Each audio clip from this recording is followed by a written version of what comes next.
All right, get ready to dive into Sardinia. I am so excited about this trip you're planning.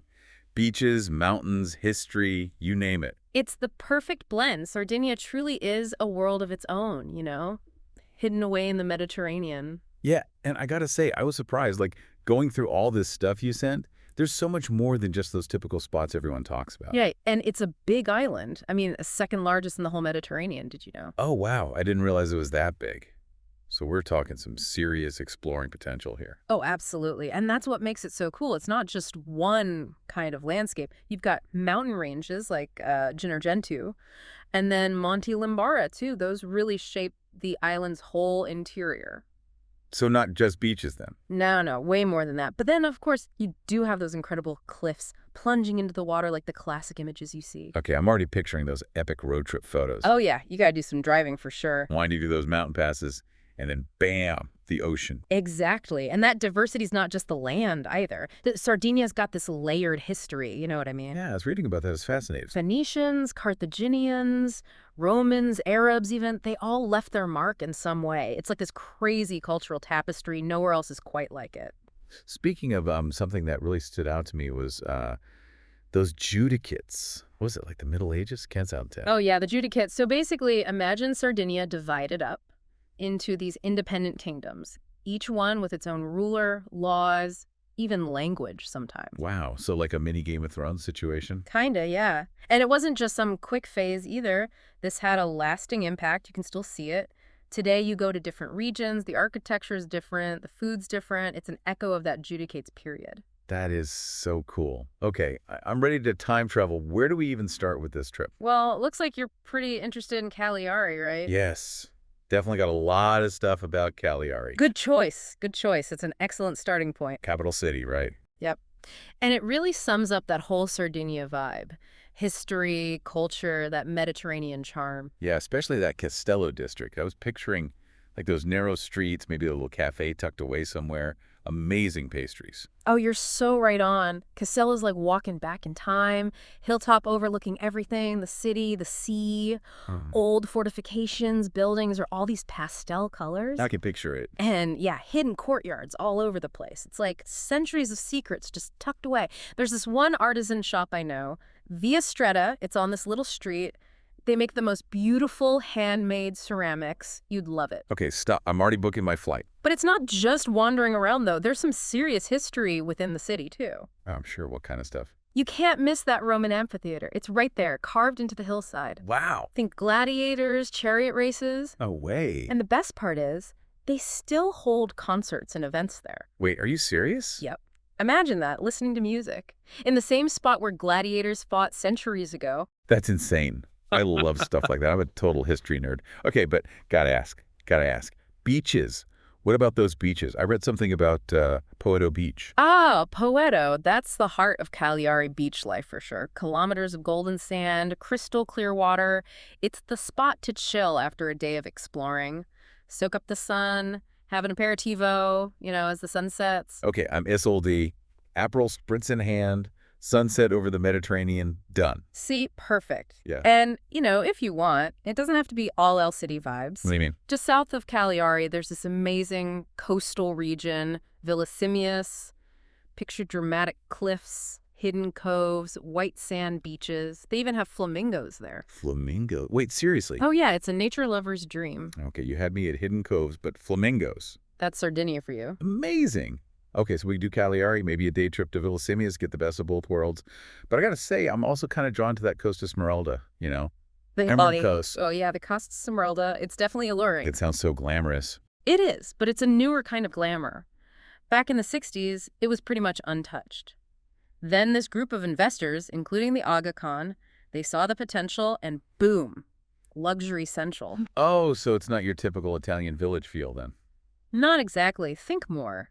Super yachts, designer shops everywhere you look, Michelin star restaurants, that whole scene. So like paparazzi and celebrities on vacation kind of thing? Yeah, you might spot someone famous, for sure. No, that's what I call people watching. Exactly. But listen, Even if you're not, dropping thousands on a handbag, the Emerald Coast is still stunning, naturally. Beyond all that fancy stuff, there are some of the most gorgeous beaches. Okay, so maybe I'll skip the boutiques, head straight to the sand. Any specific recommendations for, like, the most W beaches? There are so many, it's hard to choose. But if you want that picture-perfect postcard view, La Selvia, it's a secluded cove, amazing water, or Rena Bianca with that fine white sand, perfect for swimming. Okay, those are going on the list for sure. And the best part, they're a bit off the beaten track, so you escape the crowds, really soak up the beauty. I love that. Discovering those hidden gems, that's what it's all about. So Costa Smeralda, got it. Little luxury, a lot of natural beauty. Fascinating how they intentionally shape that whole region. But before we get too caught up in the glamour, there's another place I want to hear about, Alghero. I get the feeling it's totally different. Oh, Alghero is special, for sure. You'll feel it right away. It's like a different world. It's this blend of Italian and, get this, Catalan culture. Catalan, hold on. How did that end up in Italy? Imagine it's the 14th century, right? The Aragonese, they're in power. They controlled a big chunk of land, including Catalonia. And they took over Alghero, brought their language, customs, architecture, the whole thing, shaped the city into what it is today. Wow, so that's why it feels different. Exactly. You can still hear Catalan spoken on the streets, see it in the buildings, even taste it in the food. That's amazing. Yeah. Okay, so 2 cultures in one trip. What should I not miss in Alghero? The historic center, for sure. You gotta wander those cobblestone streets. Colorful buildings, balconies, hidden courtyards, you name it. You might even overhear some Catalan being spoken. I love that. And if you're a history buff, check out the walls around the Old Town. Built by the Aragonese, serious fortifications. Okay, those walls are going on my list. But also I gotta ask, what about this Neptune's Grotto I keep seeing? Oh, Neptune's Grotto is more than just something to see. It's a natural wonder, seriously. Imagine this huge sea cave. You can only get there by boat or these crazy steep stairs carved right into the cliffside. Sounds intense. You enter this cavern, it's filled with stalactites, stalagmites too, and this incredible blue light reflecting off the water. There's even saltwater lakes inside with these weird blind crustaceans. Oh, that's wild. It's like stepping into a whole other world. Okay, Neptune's Grotto is officially a must. You won't regret it. And I assume since it's on the coast, Alghero's got beaches too? Oh, yeah, for sure. Just north of the city, you have La Pelosa. It's always on those most beautiful beaches in the world lists. Okay, so it's got to be good then. You'll see why. Powdery white sand, shallow turquoise water, perfect for swimming. And these views of Capo Caixa in the distance, it's dramatic. Oh, I can imagine. Okay, Alghero is shaping up to be amazing, but I always like to find those, hidden gems, the spots most tourists don't even know about. You and me both. Got 2 words for you. Sassari and Castel Sardo. Ooh, tell me everything. Sassari's the second biggest city on the island, but it's got this chill vibe. Most people just skip right over it. That's what I like to hear. Tons of history, beautiful piazzas, lots of cafes. It's got a big student population too, so there's young energy. Okay, I can picture myself wandering those streets, maybe stumbling upon a local festival or something. Exactly. And then Castel Sardo, pure magic this one. Medieval town on a cliff overlooking the sea. You've got the Castello de Doria, this ancient castle, standing guard over the whole coastline. I'm getting chills just hearing you describe it. Winding streets, colorful houses, artisan workshops everywhere. I bet the photo ops are incredible. Oh, you'll be filling up your memory card for sure. Sassari and Castel Sardo, added to the list. Love that they're a bit more off the beaten track, That's where you find the real Sardinia. Okay, I've got to squeeze in one more place before we run out of time. Yeah. Tavalara Island, what can you tell me? Tavalara. It's an escape, truly. Tiny island just off the coast, protected marine reserve. Oh, so the water must be amazing then? Crystal clear, tons of marine life, pristine beaches, those limestone cliffs, and a sense of peace you just don't find most places. Okay, I'm sold. Pristine beaches is all I needed to hear. No cars, no crowds. There's a small village, few restaurants, but that's it. Sounds like my kind of place. You can hike, swim, just reconnect with nature. Tavalara Island it is. Okay, gotta talk food now. Reading through all this stuff, I'm already drooling. Oh, Sardinian food is the best. It's all about fresh, local, simple, but so flavorful. What are some of the must-try dishes? Seafood. Can't go wrong with fresh seafood. Grilled fish, lobster, amazing seafood stews. And for something truly Sardinian, you have to try porcigiu. Porcidu. Slow-roasted suckling pig. Okay, that sounds incredible. It's a special occasion dish, usually. But trust me, it's worth seeking out. Okay, what else? Sardinian cheese, for sure. Huh. Pecorino, made from sheep's milk. I've heard of pecorino. It comes in all these different flavors, from mild to sharp. Interesting. And for dessert, ciadas, fried pastries filled with cheese and honey. Okay, my mouth is watering already. And of course, gotta have some wine. Oh, absolutely. Cannonau, that's the must-try red. Full-bodied, perfect with all that Sardinian food. Cannonau, God. And if you like white wine, Vermentino. Yeah. Crisp and dry, goes great on a warm day. So many things to try. My best advice, honestly, don't be afraid to venture off the main streets. Find those little family-run trattorias. Good tip, good tip. That's where you get the real deal, you know? Love that, those hidden gems. Ugh. Okay, so much food inspiration, but let's talk logistics. I see you've put together a potential 3-week itinerary. Maybe we can fine-tune it based on everything we've talked about today. Absolutely. Let's do it. All right, let's make this dream trip a reality. Okay, ready to map out week 1 of this epic adventure? I'm so ready. My virtual suitcase is packed. Let's do it. All right, so we're starting in Cagliari, right? Yep, Cagliari it is. We talked about those charming streets, the Castello district, the Roman amphitheater, Poeto Beach, but there's so much more. Okay, I'm intrigued. What else is hiding in Cagliari? For a truly unique experience, you gotta visit the San Benedetto market. A market? Tell me more. It's bustling, it's indoors, you can find every local delicacy you can imagine. Fresh produce, cured meats, cheese, you name it. Oh, I love a good market. It's like the heart of a city. Exactly, and the smells, the colors, the people, it's amazing. What kind of treats should I be on the lookout for? Pecorino cheese, for sure. And for something sweet, try Pargilis. Pargilis. They're these little ricotta cheesecakes flavored with saffron and orange zest.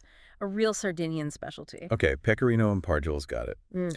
What else is on the Cagliari agenda? On day 2, let's step back in time, visit the ancient Roman city of Nora. It's just a short drive from Cagliari, and it's incredibly well preserved. You can walk through the ruins of temples, baths, even an amphitheater, all with the Mediterranean Sea as your backdrop. Wow, that sounds incredible. What kind of structures will we actually see there? Oh, you'll see remnants of houses, a forum, a theater, even some intricate mosaics. It's like stepping onto a movie set, but it's all real. And the setting is just breathtaking on this peninsula jutting out into the sea. Okay, I'm sold. Ancient ruins by the sea, it's perfect. And for something completely different, on day 3, I recommend Mamoulantarges Saline Regional Park. What's that? It's a wetland area just outside the city, amazing for bird watching. Ooh, I love bird watching. And guess what? They have flamingos. No way, more flamingos. Oh, yeah. Sardinia is full of surprises. It's a peaceful oasis, a nice contrast to the city. I love it. So we've got history, culture, food, even flamingos in Cagliari. What's next for week 1? From Cagliari, we'll head north to the Coast of Smeralda. But instead of jumping right into the glamour of Porto Cervo, we'll start in Olbia. Olbia. You mentioned it before. What makes it so special? Olbia often gets overlooked, but it's a hidden gem. Ancient city, rich history dating back to the Romans. You can explore the historic center, the archaeological museum, even visit the Basilica of San Simplicio. It's stunning. Okay, I'm always down for a little history lesson. And then just a short drive away, you've got those famous Costa Smeralda beaches. Pitalungu Beach is a great one. Long stretch of white sand, turquoise water. So we can ease into the beach scene. I like it. Exactly. Olbia is a great balance of history, culture, and those beautiful beaches. What's on the agenda for day 6? Day 6, we embrace the glamour. We hit Porto Cervo. Yes. Time to see those super yachts. Oh, you'll see them and the designer shops and the fancy restaurants. It's a whole vibe. I'm ready for my Aperol Spritz moment. Sunglasses on, people watching. But even in Porto Cervo, there's a way to escape the crowds. Just a short drive away, you have Capriccioli Beach. Tell me more about Capriccioli. It's a secluded cove, emerald water, smooth granite rocks, perfect for a swim. Perfect. So we can do Porto Cervo and still get a little tranquility. Exactly. It's all about balance. Okay, what's next? Day 7, we're setting sail for the Maddalena archipelago. Island hopping, yes. This group of islands is pure paradise. Pristine beaches, hidden coves. The water is so clear you can see the seabed. Wow. What's the best way to experience it all? Definitely a boat tour. They leave from Palau and La Maddalena, the main town in the archipelago. You'll cruise through the islands, stop for swim breaks, maybe even have lunch on board. Okay, that sounds incredible. Are there any must-see spots within the archipelago? Oh, absolutely. You have to see Budelli Island. It's famous for its pink sand beach. Spiaggia Rosa. Pink sand. Wait. It's real. It's caused by these tiny fragments of coral and shells. And if you're feeling adventurous, head to Spargi Island. Dramatic rock formations, hidden coves. It's amazing. Okay, I need to see this pink sand beach for myself. So, week 1, Cagliari, Olbia, Porto Cervo, and the Maddalena archipelago. Wow, I'm already exhausted just thinking about it. It's a good kind of exhausted. Ready for week 2. Hit me with it. What's next? Week 2, we're heading to the west coast, to Alghero. We talked about it earlier, that unique blend of Italian and Catalan cultures. I'm so excited for Alghero. It sounds so different from everything else. You'll feel it as soon as you arrive. Day 8, we'll explore the historic center. Cobblestone streets, colorful buildings, those hidden courtyards, and keep an ear out for the Catalan language. You'll hear it everywhere. I love that. It's like stepping into a different world. Exactly. In the historic center, don't miss the Cathedral of Santa Maria. It's a beautiful example of Catalan Gothic architecture. And for stunning views, climb the Torre di San Giovanni, a 14th century watchtower. And of course, you have to walk along the ramparts, those ancient walls around the town. The cathedral, the watchtower, the ramparts, got it. What about Neptune's Grotto? Day 9, we're going on an adventure to Neptune's Grotto. Yes.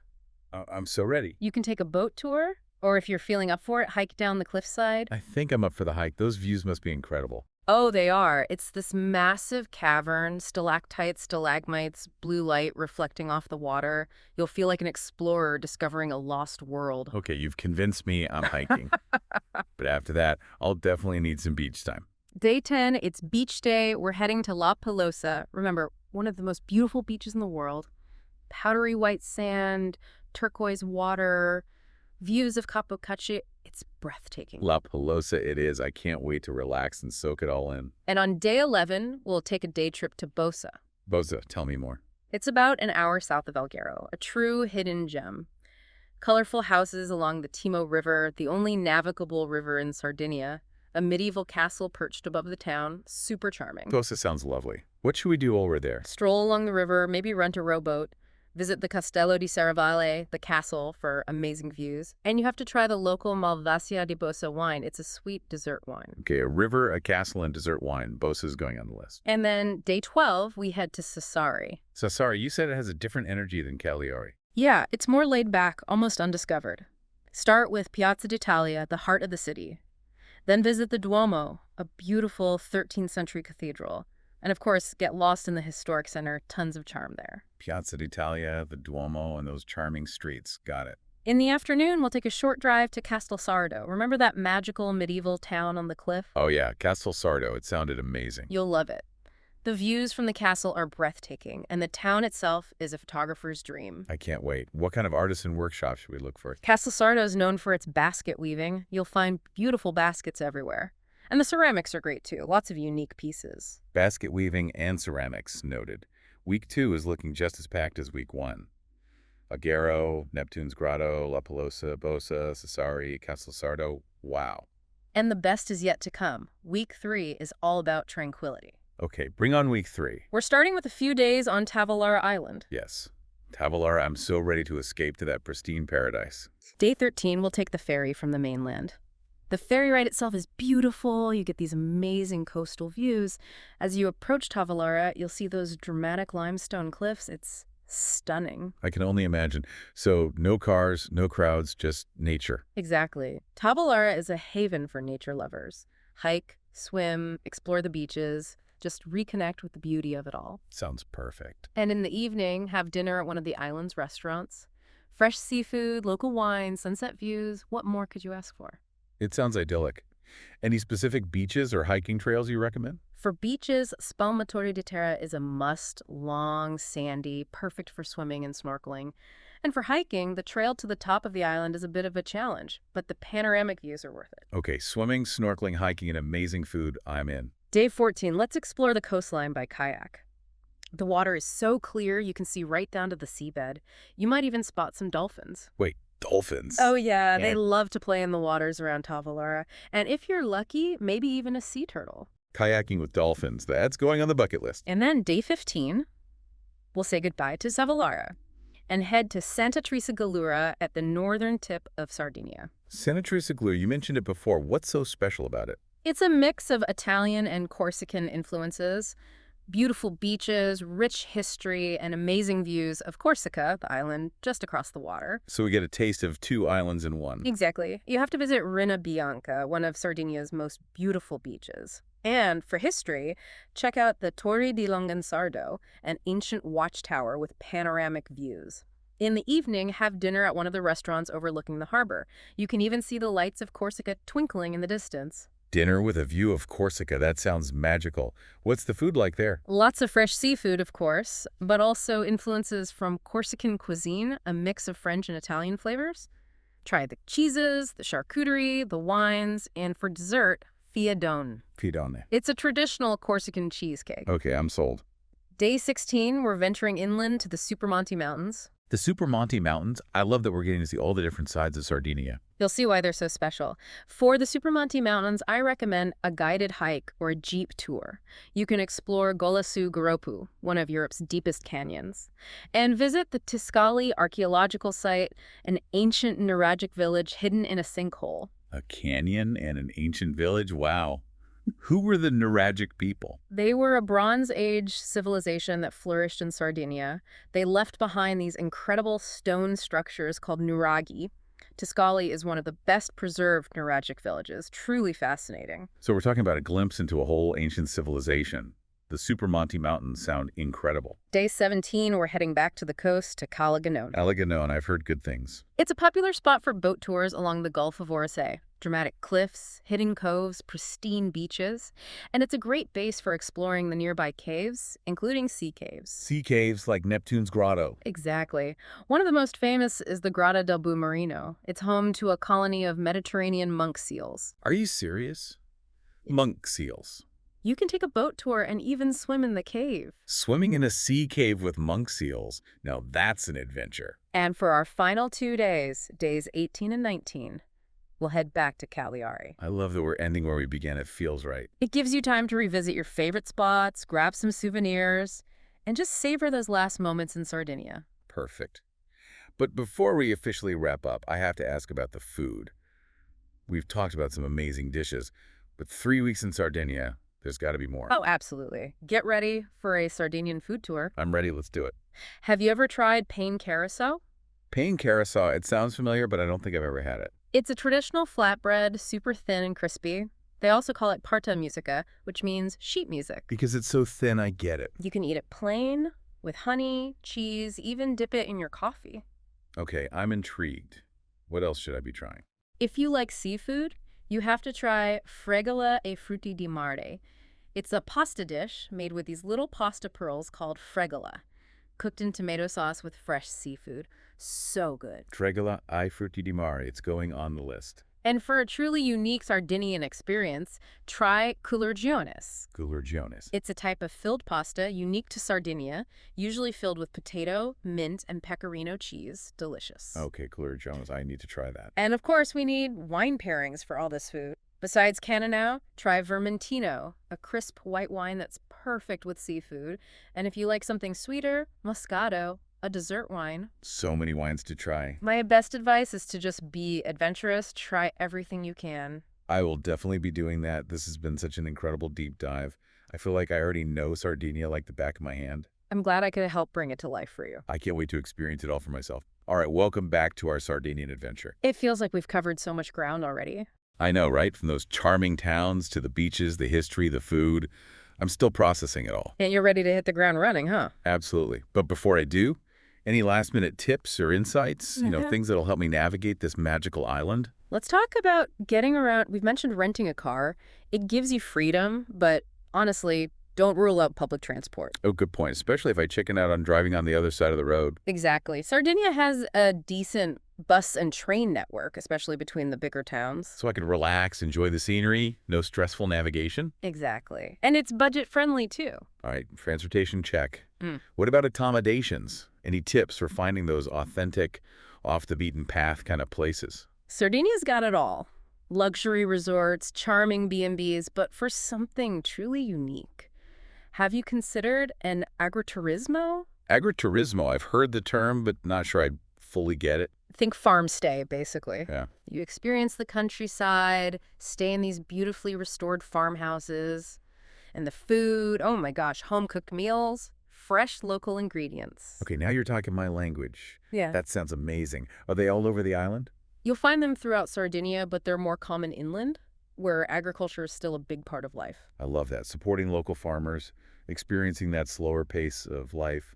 Okay, DR Turismos are definitely on my list. Good choice. And speaking of lists, any packing dilemmas? Packing is my weakness. I always overpack. Well, remember, Sardinia's got it all. Beaches, mountains, cities, countryside, pack versatile clothes, things you can dress up or down. Makes sense. Comfort and style are key.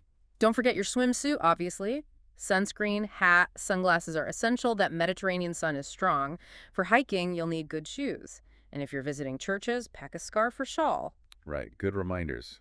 I always forget something. Oh, and a little language tip. Italian is the main language, but you'll also hear Sardinian, especially in rural areas. Fascinating. I'd love to hear that. Even a few basic Italian phrases will go a long way. It shows you're making an effort.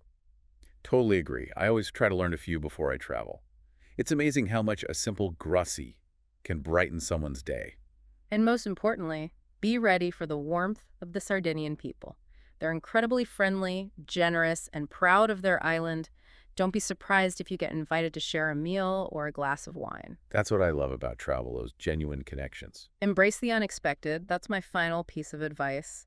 Sardinia is full of surprises. Be open to new experiences. Go with the flow. Beautifully said. It's all about being present and creating those lasting memories. Well, I think we've covered it all. This deep dive into Sardinia has been incredible. I'm leaving feeling so inspired and informed. Been ready to book that ticket, right? Absolutely. And to all our listeners, we hope you've enjoyed this journey with us. We've explored the history, culture, nature, and of course, the food. May this inspire you to discover the magic of Sardinia for yourselves. Until next time, happy travels, and may your adventures be filled with wonder. Ciao.